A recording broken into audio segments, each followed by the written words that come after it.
Começa agora mais uma edição do RIC Rural Podcast, aqui no canal do YouTube do RIC Rural. E você pode ouvir e acompanhar a gente também no Spotify, buscando por RIC Rural. Essa edição e as outras que nós fizemos já nas outras semanas passadas.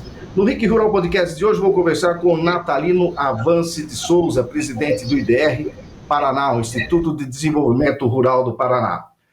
Olá, Natalino, muito obrigado, por estar aqui comigo, falando com os nossos telespectadores, nossos ouvintes aqui no RIC Rural Podcast. Tudo bem com você? Tudo bem. Olá, Sérgio, muito obrigado pela oportunidade. É um prazer conversar com um amigo, é um prazer conversar com os agricultores, com a sociedade do Estado.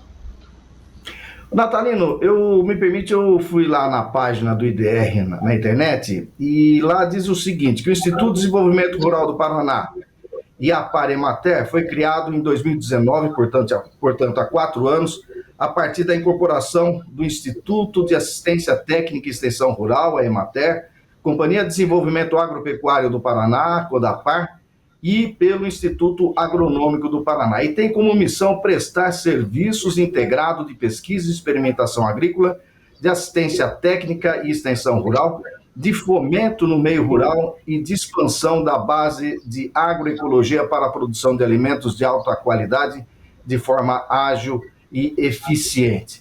E essa semana, todos os paranaenses acompanharam, na última terça-feira, dia 15, o IDR apresentou o seu primeiro balanço social. E eu queria saber o que mostra esse balanço, Natalino, se está dentro e se cumpriu parte dessa missão que eu acabei de ler aqui sobre a implantação, o porquê da implantação do IDR há 4 anos.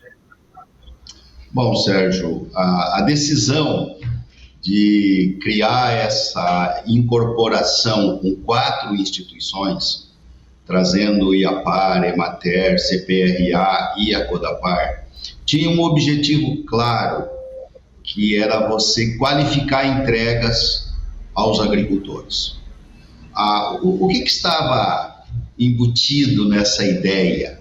Se você conseguisse aproximar mais a geração de pesquisa com a transferência, com a difusão, a gente teria uma aceleração nesse processo de adoção tecnológica, né? Então, o grande objetivo na época, e continua estando presente, é a qualificação da entrega.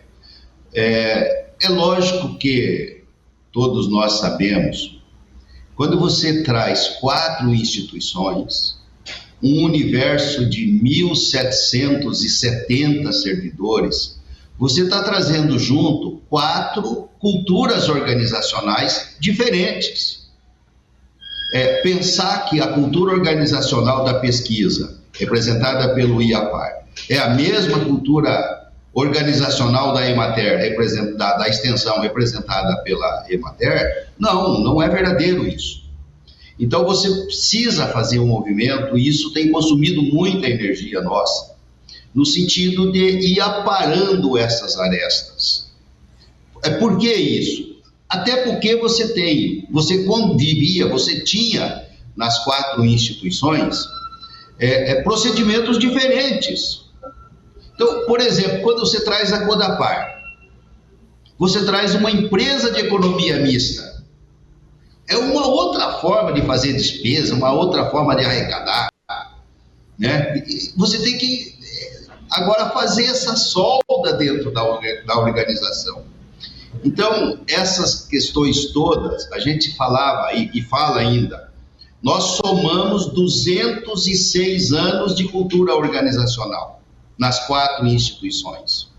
Isso consumiu uma energia enorme para você minimamente ter condições de sentar na mesa, discutir planos de desenvolvimento, trazendo as instituições para o mesmo nível. Cada uma das instituições separadas, elas cumpriam o seu papel. A gente tem que respeitar, por exemplo, a história de contribuições do IAPAR para o desenvolvimento da agricultura do Estado. O plantio direto, que hoje é uma prática nacional, nasceu aqui no Paraná, pelas mãos do IAPAR, junto com a Carpa, com a Emater. A Emater era tida como uma das melhores empresas de extensão rural do Brasil. Então, você tem que respeitar essas contribuições, mas mostrar assim, gente, nós estamos num outro momento. Nós temos uma grande oportunidade nas nossas vidas profissionais, que é exercitar extensão e pesquisa junto, extensionista junto com o pesquisador, trazendo ele para o campo. Numa projeção que a gente defendia, que era fazer com que a pesquisa ocorresse mais próximo, se possível, dos agricultores. Então, do ponto de vista da concepção dessa qualificação de entrega, a gente está evoluindo. Nós fizemos um exercício de criar em cada canto do estado do Paraná um mecanismo que a gente chamou de conselho consultivo. O que a gente queria com o conselho consultivo? É nos aproximar das diferentes realidades que tem no estado, chamar os representantes do negócio rural e conversar. O que vocês querem de nós? O que vocês querem da pesquisa? O que vocês querem da assistência técnica? Onde nós podemos ser mais úteis a vocês? E isso está nos trazendo uma possibilidade de ser mais assertivos. Mas você não faz pesquisa da noite para o dia. Você tem que planejar, você tem que transformar em projetos, você tem que buscar recursos. Então, a gente está avançando. Não estamos no nível ideal. Eu ontem fiz uma reunião com os regionais e eu, por característica, eu preciso ser mais crítico. Aqui no Instituto tem uma fala assim, o natalino não tem que falar o que os servidores querem ouvir. Ele tem que falar o que precisa ser dito.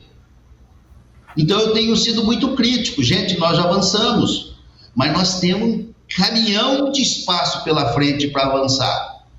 Se a gente quiser ser mais eficaz. A gente defende uma tese, Sérgio, que a nossa instituição tem que ser focada em mudança, em aperfeiçoamento. No século XXI, não dá para fazer mais do mesmo. Ou você ajuda, ou a sociedade te avalia. Então, acho que o balanço social, ele é uma ferramenta importante, é uma metodologia atual, a gente precisa aprimorar, mas já mostrou números interessantes e, principalmente, Sérgio, começa a criar uma cultura interna assim. Opa, ou eu consigo avaliar, ou eu vou ser avaliado por isso. Então, eu até, antes de você aprofundar mais no balanço social, essa semana eu estive aqui em Campo Mourão fazendo um registro do seminário de grãos sustentáveis na parceria do IDR com a Embrapa e o sistema FAEP, e os pesquisadores dessas instituições, IDR e Embrapa, né, próximo do produtor. São 7 seminários que estão sendo realizados, falando sobre MID, né, manejo integrado de doenças, MIP, manejo integrado de pragas, rotação de cultura, uma coisa tão mais precisa ser falado, e o pesquisador estava lá mostrando. Então, essa aproximação que você falou da pesquisa e do produtor rural, essa provocação, isso daí, e a presença da turma lá, já estavam tendo, já está na 4ª edição e 4º evento desse ano, seminário, e a presença dos produtores ali. E essa distribuição do conhecimento da pesquisa e aproximação do conhecimento da pesquisa pelo produtor, ela é extremamente saudável, está colocando, inclusive essa parceria, né, que o Paraná tem como característica de juntar o privado com o público e vamos em prol do agro, tem dado esse protagonismo para o Estado na área agrícola, né? E eu acho que esses números que vocês apresentaram no Balanço Social, de cada R$1 investido pela comunidade, 6 voltam para ela. Isso daí está provado aí, essas coisas que estão colocadas à disposição, né? Por isso que eu queria que você falasse, então, desse balanço social, o que é que te chamou a atenção e o que é que você colocaria de destaque no que vocês mostraram e estão aí, que está à disposição de todos também, né? Primeiro, Sérgio, eu queria, antes de falar do balanço propriamente, dizer assim, eu acredito muito que o Estado do Paraná, a agricultura só é o que é pelo arranjo organizacional histórico, né? Não é qualquer estado que tem esse número de cooperativas que o Estado do Paraná tem e que a gente se conversa muito bem. Alguns presidentes de cooperativa foram extensionistas como eu, saíram aqui dessa casa. Isso facilitou esse relacionamento. O Ricken, que é presidente da UCEPAR, era funcionário da nossa instituição. O Galassini, que é um dos principais presidentes, era funcionário da nossa instituição. O Zezé, que foi presidente da Cocamar. O Bitol, da Copa. Então, essa questão traz um ambiente de cooperação, né? A nossa relação com a Embrapa, hoje nós temos um braço que é pesquisa, mas nós não abandonamos a Embrapa. A Embrapa é nossa parceira. Eu fui um dos batedores de pano, quando eu era extensionista municipal lá em Toledo, batedores de pano, aprender a fazer manejo, a convencer os agricultores a fazer o MIP que hoje é uma prática consagrada, né? Então, esse arranjo organizacional, ele ainda precisa aprimorar. Por exemplo, eu sinto que a gente precisa estar mais próximo das universidades. Tenho conversado isso com os reitores. Preciso trazer a universidade mais próximo de nós. Você quer ver uma coisa que me judia muito? Eu chamo de penosidade na agricultura. Eu não consigo admitir, por exemplo, que eu fui a Paranavaí esses dias, você pega uma fábrica de farinha, de fécula, é tudo automatizado. Nossa, quando eu trabalhei em Paranavaí, aquilo era tudo manual. Aí você vem na mandioca de mesa, é aqui na faca ainda. Você já viu uma produtora rural transportar uma sacola de pão-cã pesando 50 quilos nas costas, descendo o morro? Um produtor de banana com um cacho daquele de 40 quilos, descendo o morro? Não dá para admitir essas coisas. As universidades precisam nos ajudar nessa prática atual chamada inovação. Vamos fazer projetos de inovação para diminuir a penosidade da agricultura. Isso é integração, isso é rede. Como é que eu vou admitir um extensionista trabalhando lá em Jaciaba, que fica a 80 quilômetros de Prudentópolis, se ele não tiver o apoio da academia, se ele não tiver o apoio ele fica pobre de espírito, de conhecimento. Nós precisamos levar conhecimento para o rural. A reciclagem também, né? Isto. Então, isso fez o Estado ser o que é. Isso vai nos ajudar a projetar ainda mais o Estado no que nós estamos chamando de um Paraná mais sustentável. Sustentável do ponto de vista ambiental, sustentável do ponto de vista econômico, sustentável do ponto de vista social. A gente ainda tem, nesse estado rico do Paraná, muita pobreza no campo. Nós precisamos enfrentar isso, né? E aí vou voltar agora para a tua pergunta do balanço social. Então, o balanço social foi uma metodologia que nós entendíamos que tínhamos que trazer para a nossa instituição. Nós fomos estudar na Embrapa, nós fomos estudar na EPAGRE, como eles estão fazendo. E fizemos o nosso primeiro exercício. Ainda ficou um pouco pobre, porque a gente não queria chutar nada, a gente queria comprovar. Então, para quem leu o balanço social, nós temos lá a possibilidade de comprovar nesse momento 49 atividades técnicas que nós fazemos na nossa instituição. Acho que nós fazemos mais de 250, Sérgio. Nós vamos criar agora um mecanismo, já estamos implantando um mecanismo que a gente vai conseguir avaliar o resultado das 250. Então eu tenho certeza que nós vamos comprovar um número muito maior do que esses. Mas eu estou feliz com esse primeiro exercício. Porque com esse primeiro exercício nós estamos tentando dizer, mostrando para a sociedade assim, cada real que você investe nessa instituição, nós estamos devolvendo 6,0 alguma coisa para vocês. Podemos devolver mais. Isso, nós temos uma planilha que nós aplicamos em cada um dos projetos. Pegamos o orçamento que nós colocamos em pessoas, em material, e estamos avaliando o resultado com uma questão que você precisa trazer junto. O que realmente é fruto da ação direta do IDR e o que é fruto de ação de outros. Por exemplo, quando você pega um componente nosso que é muito forte, o Paraná é o principal produtor de feijão. Quantas variedades de feijão tem no mercado desenvolvido pela pesquisa do Estado? Hoje, no Brasil, ninguém produz semente de feijão, variedades de feijão como o Iapar.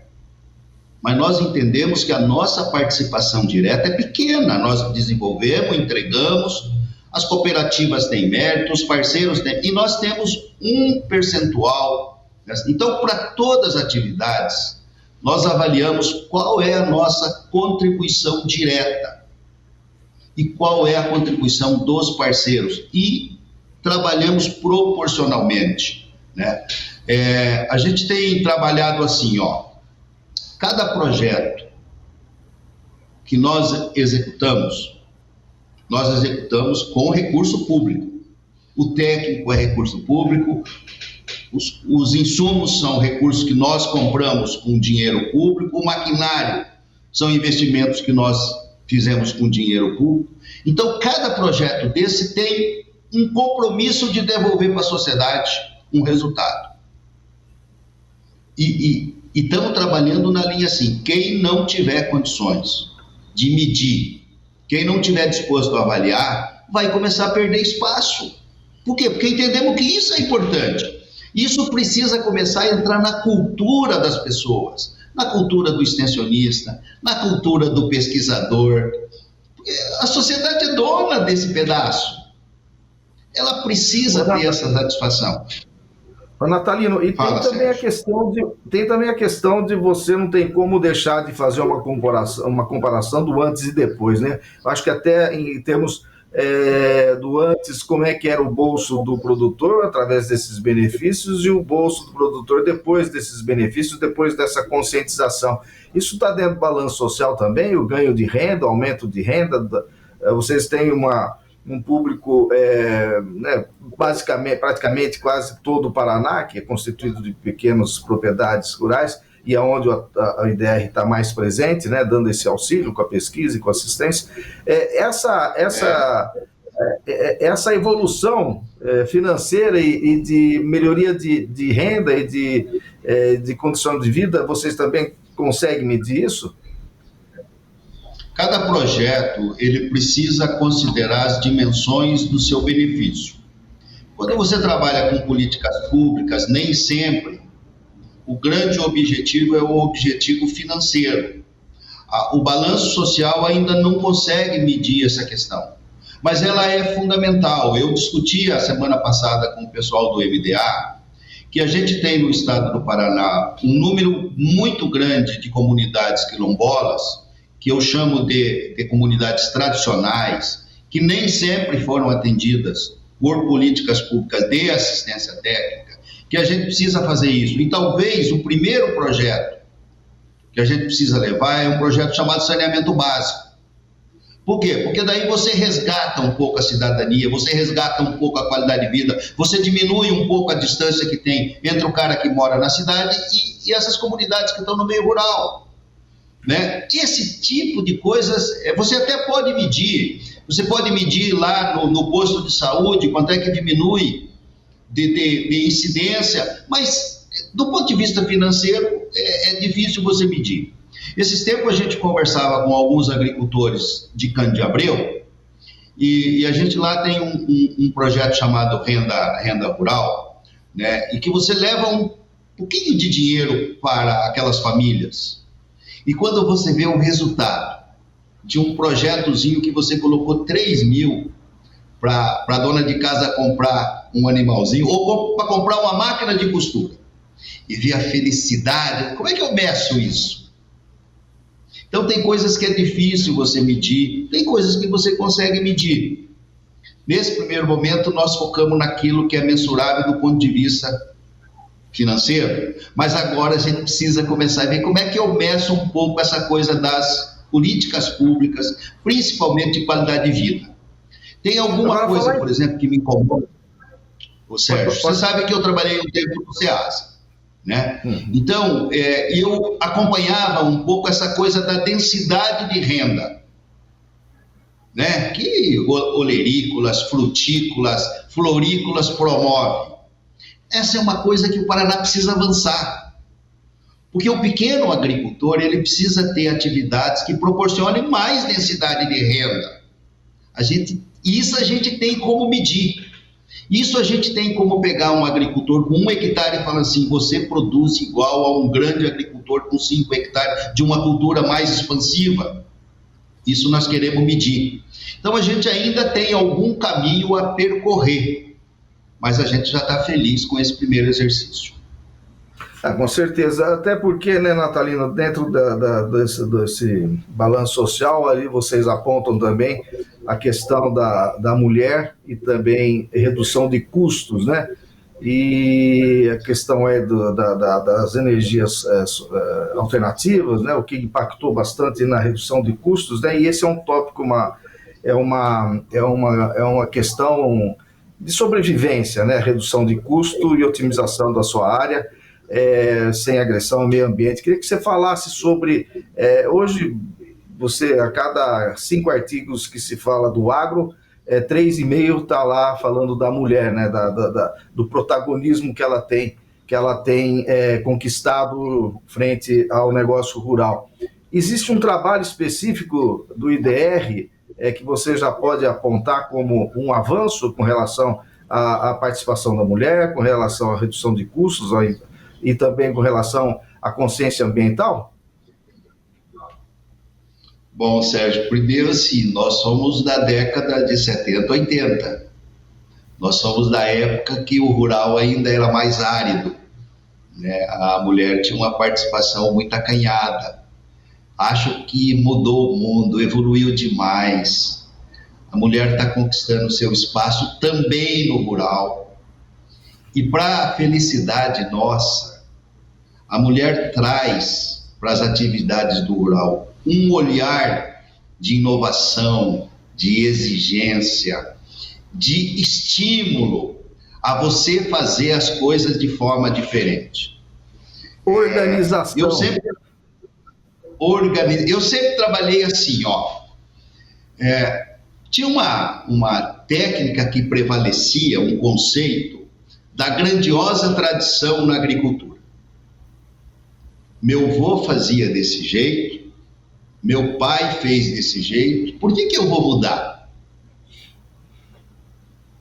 A mulher quebrou isso. Essa é a dificuldade do jovem também, né, Natalino? Porque a sucessão familiar, outro ruído importantíssimo, que está diminuindo esse ruído, mas ainda existe, né? A mudança do jeitão de tocar a propriedade rural, os conceitos, né? Isso que você está falando mas eu faço isso há 30 anos, vem você aí querer mudar o que o pai faz. E essas duas coisas, elas andam junto. A entrada da mulher na gestão da propriedade facilitou a aceitação dos jovens.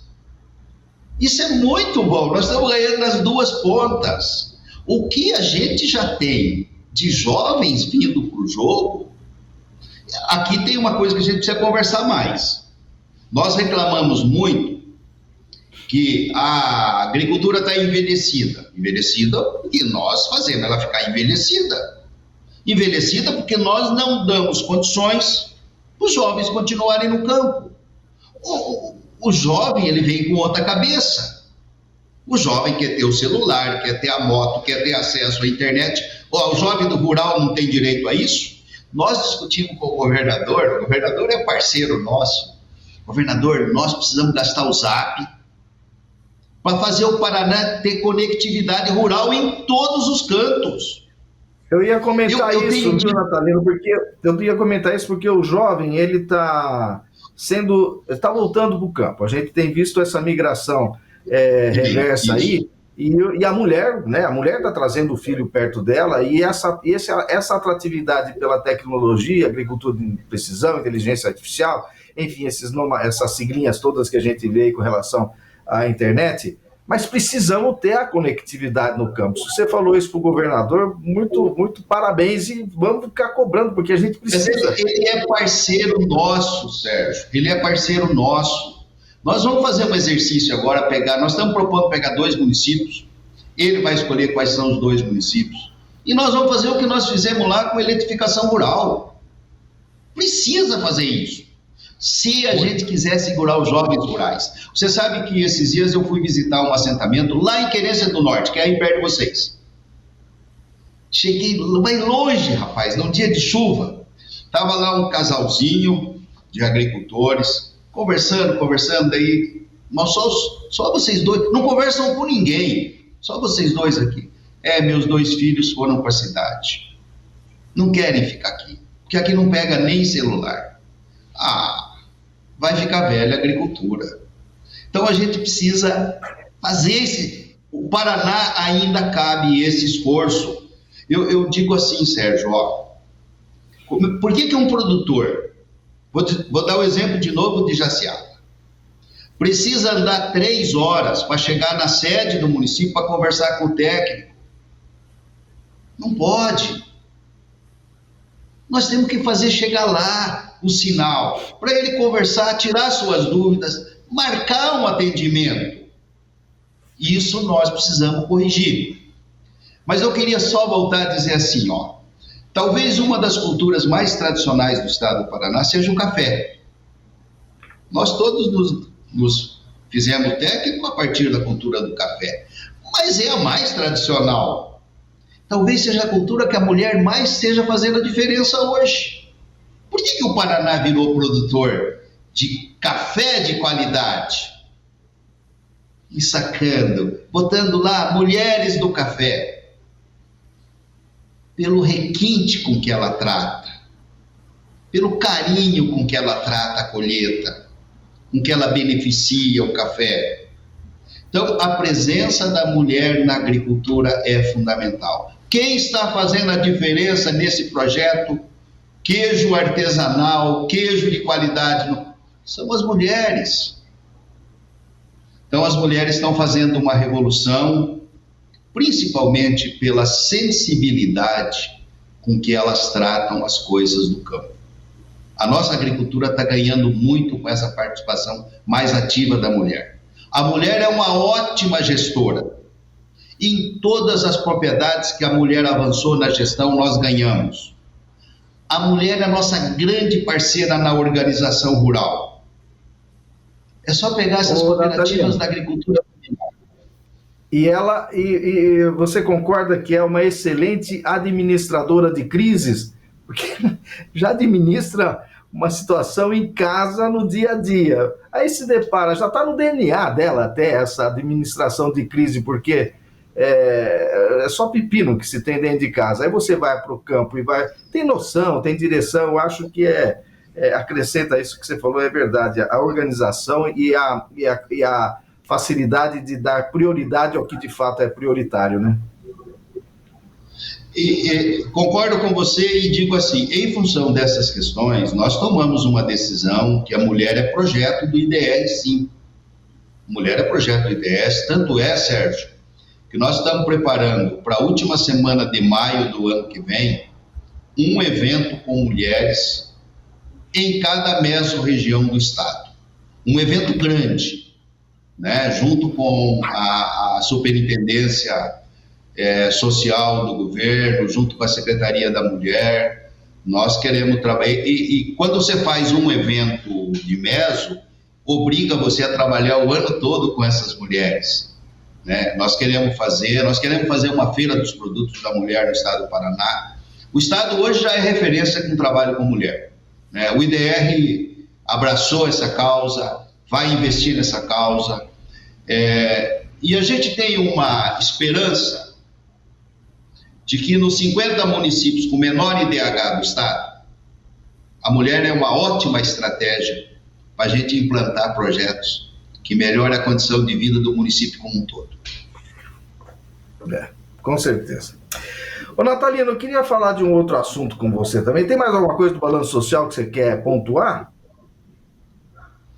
Não, eu queria só, Sérgio, dizer assim que foi um esforço de um grupo grande, que neste momento nós estamos gastando nossa energia para implantar um sistema de gestão para resultados que vai permitir, num espaço muito curto de tempo, que o balanço social seja automático. A qualquer momento eu já tenha o dado do impacto das ações desenvolvidas e a sociedade vai poder acompanhar isso em tempo real. A outra questão é que isso está nos obrigando a mudar alguns critérios dentro dos projetos. O projeto, ou ele consegue se avaliar, ou ele não pode ser tocado com recurso público. Então, isso tem trazido alguns critérios interessantes para a gente conversar internamente. Bom, eu queria falar sobre conservação de meio ambiente, basicamente sobre microbacias, né? O Paraná ele foi sempre referência em suas microbacias. De um tempo para cá a gente acabou vendo não vou dizer descaso, nem abandono, mas eu acho que uma irresponsabilidade até por parte de produtores, né, nas suas conservações de solos, dos seus terraços, né? A parte econômica falou mais forte no momento de ter produção maior, em detrimento de uma contenção de água, de não se plantar em terraças. Agora, qual é, dentro dos projetos do IDR Paraná, sei que você tem, eu estou tocando nesse assunto porque você já me falou isso, agora tornando aqui junto com nossos assistentes ouvintes aqui, o que podemos falar de bacia hidrográfica? O Paraná vai retomar esse programa, Natalina? O Paraná está preocupado com isso? O IDR Paraná tem já algum projeto que nós vamos voltar a ter esse protagonismo com relação a meio ambiente, conservação de solo e microbacias? E água? Bom, Sérgio, eu queria dizer assim, essa questão da exigência da sociedade, do mercado mundial pela sustentabilidade, é uma coisa que veio para ficar. Isso vai ser valorizado o tempo todo, né? E nós temos que enxergar isso como algo natural e algo necessário. Se a gente analisar, por exemplo, a qualidade dos nossos rios, se você tiver a oportunidade de visitar a sala de crise da Itaipu, você vai ver que nós estamos jogando solos nos nossos lagos. Isso mostra que a gente tem carências. Talvez a gente pudesse analisar assim, os maquinários evoluíram, o tamanho da barra de pulverização ficou maior, os terraceamentos incomodam, a projeção de máquinas pode ser feita por estados que têm áreas maiores do que as nossas, a área média do estado é menor, então você traz máquinas grandes para cá e centro, tudo bem. Uma coisa é certa, se chover muito, escorre, se chover pouco, tem escassez hídrica. Eu comecei minha atividade profissional com as microbacias de Toledo.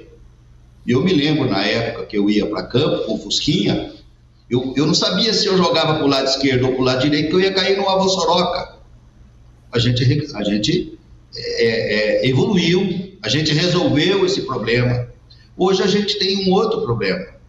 Você hoje tem mais escorrimento superficial nos solos. Então, nós temos um entendimento assim, existe espaço para aquilo que nós chamamos de um Paraná mais sustentável. esse Paraná mais sustentável não significa você reduzir a competitividade dos nossos negócios. Não, o desafio é como eu mantenho essa competitividade, mas preservando os recursos naturais para produzirem por mais tempo, preservando os recursos naturais para manter a fertilidade dos solos. Porque se eu não conseguir manter a fertilidade do solo, eu vou ter que aumentar o custo com fertilizantes. E com práticas consagradas. A cobertura de solos é uma prática consagrada, que pode ser feita durante o inverno sem criar nenhuma redução de produtividade diária no verão. Você cultivar plantas com raízes diferentes pode ser feito sem nenhum prejuízo. Pelo contrário, nós vamos aumentar a produtividade. Então, existe um conceito hoje no meio de que nós podemos trazer um conjunto de práticas sustentáveis que não vai reduzir competitividade. O conceito é como é que eu não reduzo a competitividade do negócio, mas eu ajudo a agricultura a se preservar por mais tempo, a ser mais equilibrada. Esse conceito a gente está tentando trazer para as microbacias, né? Então, o que a gente tem trabalhado? O Paraná tem hoje 16 bacias hidrográficas na sua configuração.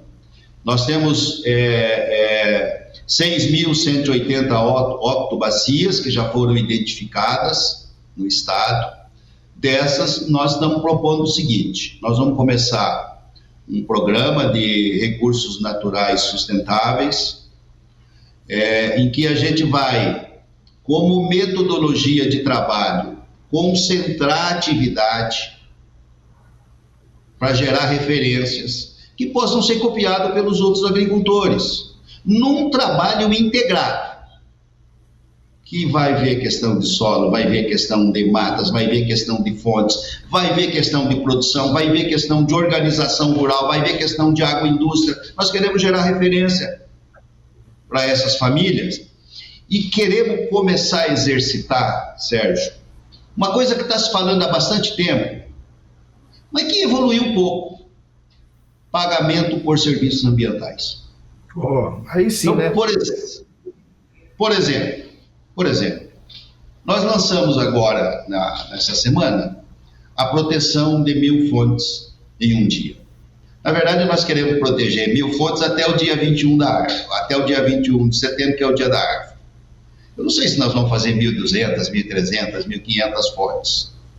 Nós não vamos fazer isso sozinhos, nós vamos fazer em parceria com os prefeitos, com os municípios, com as secretarias municipais de agricultura, com os sindicatos, que são parceiros nossos históricos. Acho que nós vamos fazer mais do que isso.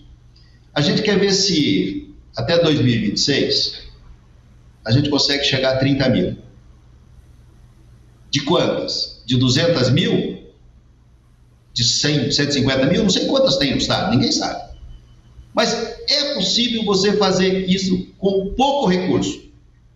A tecnologia do solo cimento é uma tecnologia simples, qualquer agricultor pode fazer. Nós dominamos isso, já fazemos há mais de 20 anos.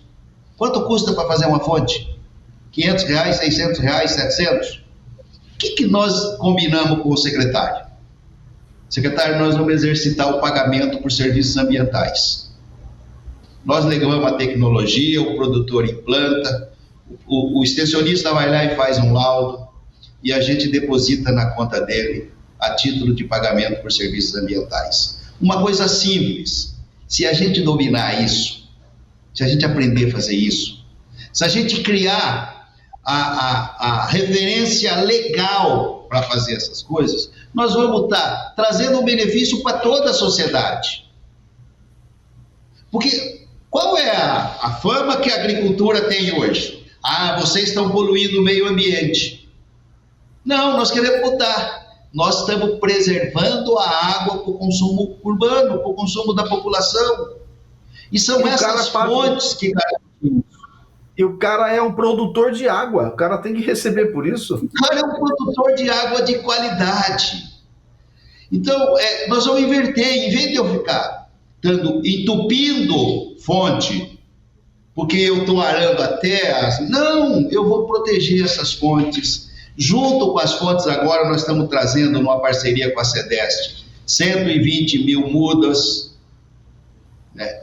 A gente quer que isso vire uma prática. O que a gente tem conversado internamente? O meu desejo era que nós tivéssemos uma coisa que eu chamo de protocolo de ATER. É o ritual do extensionista entrar numa propriedade e ir até a fonte. A fonte é importante para a sociedade.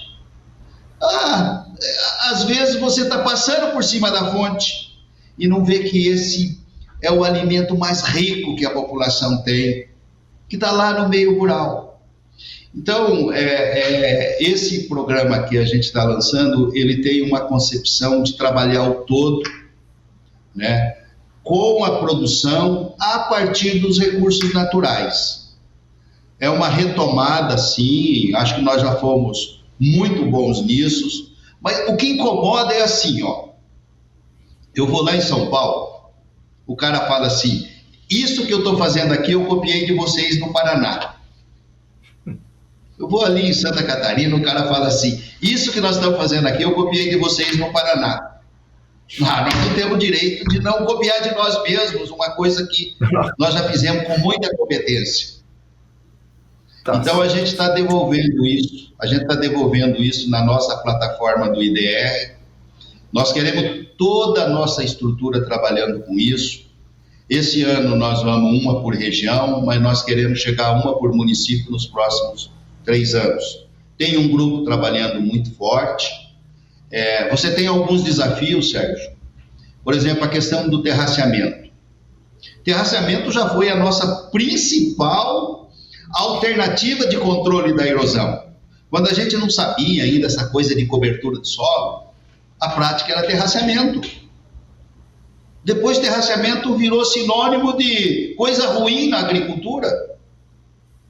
Talvez o que a gente precise fazer agora é redimensionar espaçamento entre terraço, tem que ser um pouco maior, porque se eu tenho cobertura, eu não preciso ter terraceamento tão estreitos, né? Essas questões é que a gente quer trazer de uma forma prática para conversar com os agricultores, para mostrar para os agricultores.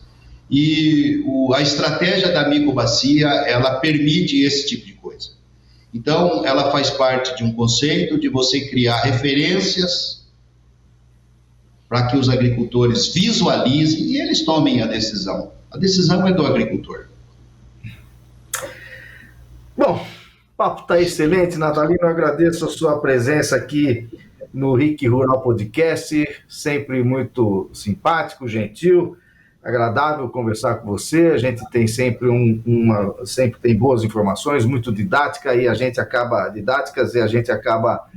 passando o tempo aí e teria muito mais para falar. Mas eu agradeço a sua participação, viu? E a gente vai, como comunicadores da televisão, eu e a Rose, a gente vai procurar estar perto de mostrar essas recuperação de minas aí e essas boas histórias sobre condução de meio ambiente, de questão social, que vocês sempre pregam e trazem aí, trazem para nós e fazendo do Estado essa referência que é com essas questões todas. A gente deixamos de falar sobre inclusão social, sobre o social, que o IDR sempre está focado para fazer uma integração aí das pessoas mais vulneráveis, dos produtores mais vulneráveis, dando essas oportunidades. Você reforçou aqui que isso vai continuar acontecendo, até com maior ênfase, e acompanhando diariamente atualizadas as ações do que o IDR faz no campo. Muito obrigado, viu, Natalino? Parabéns aí pelo balanço social. A gente está à disposição sempre para levar ao Estado do Paraná, através da televisão, através do RIC Rural, essas boas ações que são importantíssimas, e a comunidade precisa ter cada vez mais conhecimento do que acontece dentro da porteira e não ter essa visão, que nem você falou, de que o produtor é o poluidor do meio ambiente, poluidor da água, ou o que faz a água sumir aí, uma água boa, e faz sumir aí pelos ralos afora.